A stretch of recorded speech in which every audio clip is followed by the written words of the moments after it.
I would refer you to Secretary Clinton's speech that she gave last July in Poland at the, Community of Democracies, and her speech on civil society.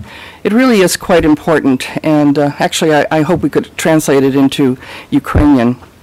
Her theme, as you see, is supporting democracy and civil society and what it is.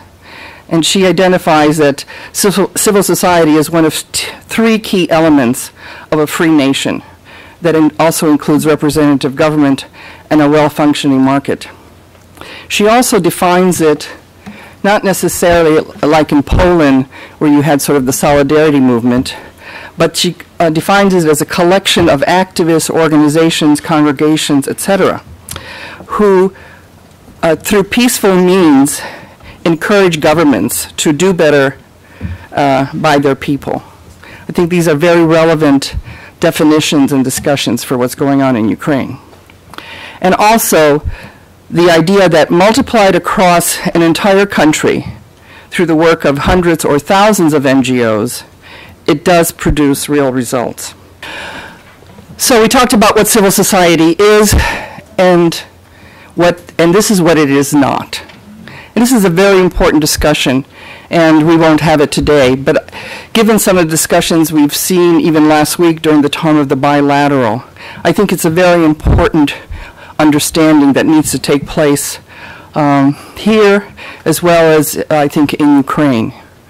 And there have been some efforts to equate what's going on in civil society, linking it to the opposition. Now, you've heard me talk about the development of Ukraine civil society, and I've labeled it as phases. And in order to understand what's happening today, I'm just going to repeat a little bit about the history. What I call phase one, and let's say for just an arbitrary discussion, post-World War II. What did you have in Ukraine? You had many issues that were percolating through different elements of civil society, and they were directed at a repressive, inept, and corrupt government in Moscow. First and foremost, the underground Ukrainian Catholic Church. There's a film on EWTN that talks about the church coming out of the catacombs that was been played this weekend. It's very important and powerful to understand what was going on in the underground church, how people were continuing to practice their faith. Then we have the Shesnishchatniki. In 1976, perhaps the first formal NGO registered, which was the Ukraine Helsinki group. Interestingly enough, I guess it's 75 years today.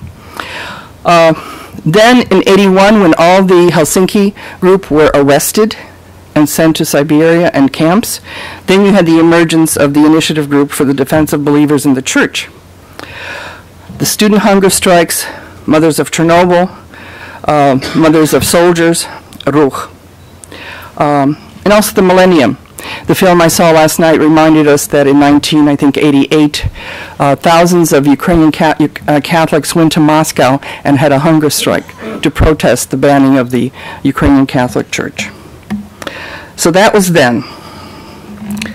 Then I know everybody's nostalgic about the Orange Revolution, and that's I think I'm glad we're having this deeper discussion, because this drive-by analysis about the Orange Crush or, the end of the Orange Revolution really does not understand what happened. Remember, the Orange Revolution was about one issue. It was about the election. And that's why we saw this incredible demonstration.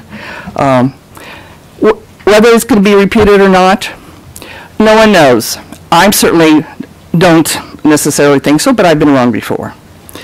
But what we have today is perhaps more important and more significant, is that we have the ongoing growth of civil society.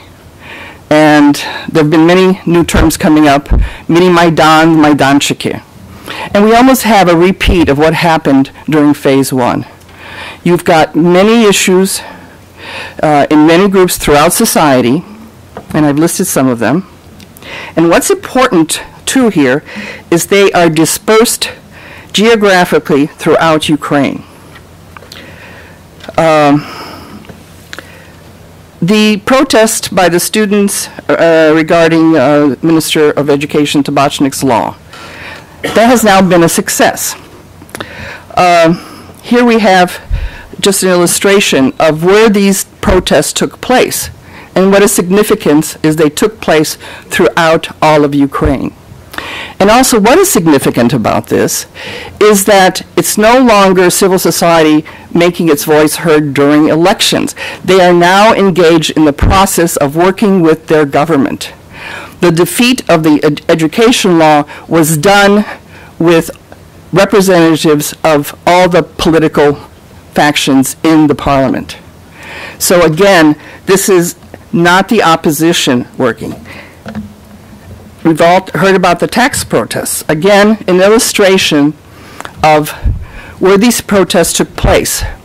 And what was also significant is that, again, the slide about civil society does not equal opposition, that in fact, some of the opposition leaders tried to get ahead of the parade, and they were pushed aside. Look at these photos from the tax protests. I think they're significant because you don't see political party banners as such. So again, this is civil society engaged with its government. It is not the opposition. And this is an important understanding for all of us to have. It's also an important understanding for the Western governments to understand, so that when we look at Ukraine, we truly understand what is going on inside Ukraine, driven by Ukrainians. Now, my husband asked me, how do I get Shevchenko into this? No, Bogdan, I don't have a statue here. But I do have my new favorite photograph.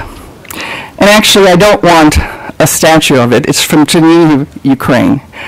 Because the thing that I love about this photograph is, first of all, it is the young Shevchenko. But also I love the fact that there's this little girl leaning into him, and this young lady with sunglasses, modern Ukrainians.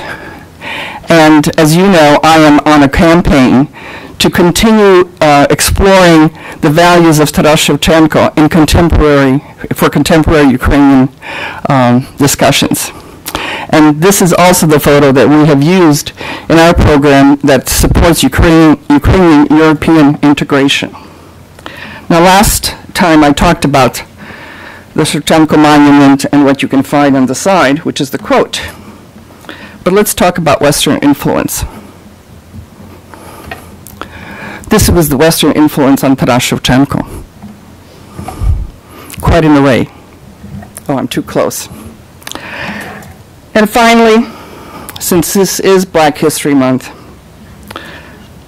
I want to remind everybody about the great friendship between Taras Shevchenko and Ira Aldridge. In this article from the National Negro Journal of I forget, where is it, the date there? I can't see it. Some interesting descriptions about this friendship. And I thought these were kind of important quotes. That they could only talk through interpreters, but they learned each other's songs of their respective peoples, and they understood each other. And that their friendship grew stronger and stronger. And that they were both moved of each other's story and the plight of their people. And so, with that, I will close. Thank you very much.